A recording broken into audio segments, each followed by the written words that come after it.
নমস্কার বন্ধুরা, কেমন আছেন আপনারা সবাই? আশা করি ভালো আছেন। তো আজকে আমি বানাচ্ছি নিরামিষে ফুলকপির রেজালা। ফুলকপিগুলোকে আমি এরকম বড় বড় করে কেটে নুন জলে ডুবিয়ে রেখেছি, যাতে পোকা টোকা যদি কিছু থাকে সেগুলো বেরিয়ে যায়। এবার এই ফুলকপিগুলোকে আমি কড়াইতে সামান্য রিফাইন্ড অয়েল দিয়ে হালকা করে ভেজে নেব।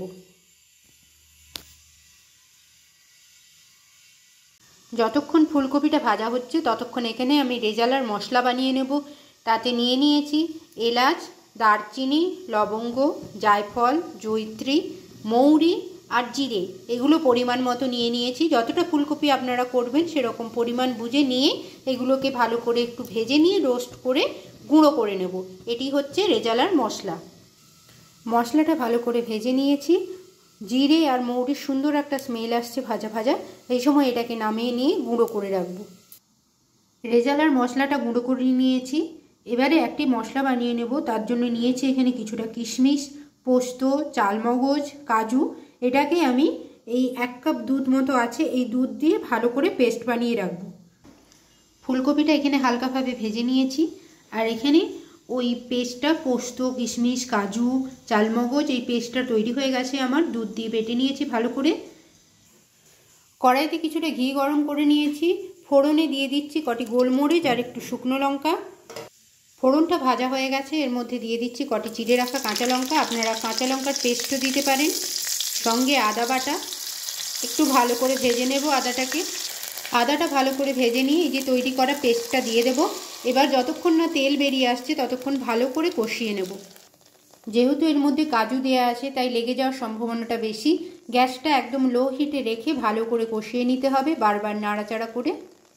মশলাটা থেকে তেল বেরোতে আরম্ভ করেছে। এই সময় দিয়ে দেব কালারের জন্য কাশ্মীরি লঙ্কার গুঁড়ো। কাঁচা লঙ্কা দিয়ে রেখেছি। আপনারা যদি ঝাল প্রয়োজন মনে করেন তাহলে কাঁচা লঙ্কা বেটে বা গুঁড়ো লঙ্কাও দিতে পারেন। আমি এখানে দিলাম কাশ্মীরি লঙ্কার গুঁড়ো। সঙ্গে দিচ্ছি অল্প পরিমাণ ধনে গুঁড়ো।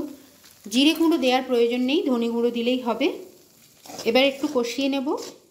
লঙ্কা গুঁড়ো, ধনে গুঁড়োটা মশলার সঙ্গে ভালো করে মিশিয়ে নেব। এবারে এই মশলার মধ্যে দিয়ে দেব কিছুটা টক দই, ফেটিয়ে রেখেছিলাম ভালো করে। দিয়ে দিলাম টক দই। এবার ভালো করে কষিয়ে নিতে হবে।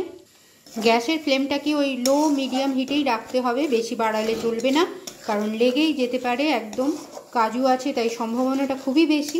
তাই লো টু মিডিয়াম হিটে রেখে ভালো করে মশলাটা কষিয়ে নিতে হবে। মশলাটা সুন্দরভাবে কষানো হয়ে গেছে, দিয়ে দিচ্ছি ভাজা ফুলকপিগুলো। এবার ভালো করে ফুলকপিগুলো মশলার সঙ্গে কষিয়ে নিতে হবে। ফুলকপিটা কষানোর সময় এর মধ্যে দিয়ে দিতে হবে সামান্য মিষ্টি, আর নুনটা একটু দেখে নিতে হবে। ফুলকপিটা আমরা নুন দিয়ে ভেজেছিলাম আর নুন জলে ডুবিয়ে রেখেছিলাম, তাই নুনটা দেখে নিতে হবে। আবার ভালো করে কষিয়ে নিচ্ছি। ফুলকপিটা মশলার সঙ্গে ভালো করে কষিয়ে নিচ্ছি। কষিয়ে নেওয়ার পরে এবার দিয়েছি জল, দিয়ে দিচ্ছি। জল দিয়ে ফুটতে দিতে হবে। ফুলকপিটা যতক্ষণ একটু নরম হয়ে আসবে ততক্ষণ ফোটানোর মতো জলটা দিতে হবে।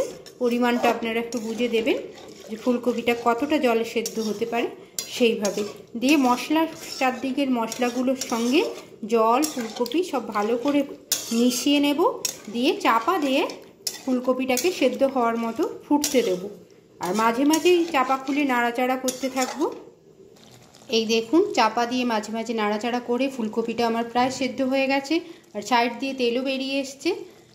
আমার রান্না প্রায় কমপ্লিট। এবার ঠিক নামানোর আগে ওই যে ভেজে রাখা মশলাটা করেছিলাম, যেটা রেজালার মশলা বলেছিলাম, সেই মশলাটি দিয়ে দিলাম কিছুটা। দিয়ে মিশিয়ে নেব ভালো করে। আর একটু ফুটতে দেবো যাতে মশলাটা স্মেলটা গ্রেভির মধ্যে এবং ফুলকপির মধ্যে ভালো করে মিশে যায়। একটুক্ষণ, সামান্য কিছুক্ষণ ফুটতে দিলেই আমার রেজালা কমপ্লিট হয়ে যাবে। তারপরে নামিয়ে নেব। ফুলকপির রেজালা আমার কমপ্লিট। এবার নামিয়ে নিচ্ছি। তাহলে বন্ধুরা, বাড়িতে নিরামিষ দিনগুলিতে এইভাবে ফুলকপির রেজালা আপনারা বাড়িতে তৈরি করতে পারেন। খেতে দুর্দান্ত সুন্দর হয় আর স্মেলটা তো অদ্ভুত, একদম অসাধারণ স্মেল।